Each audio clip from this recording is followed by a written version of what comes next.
macho una roho lazima liteseka. Nilipofushwa na macho yangu na kudanganya akili yangu.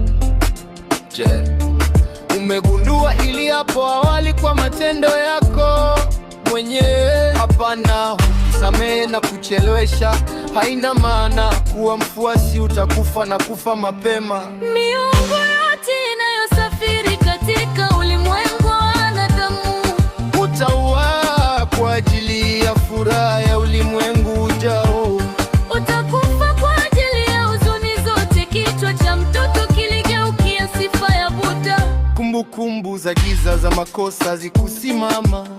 Njia iliachwa peke yake. Maisha yaliraruliwa vipande vipande, yalizikwa mahali pagumu kwa muda mfupi. Maisha yaliisha, sisi wanadamu tunakuwa wanyama. Watoto wa Buddha walimzaa Buddha.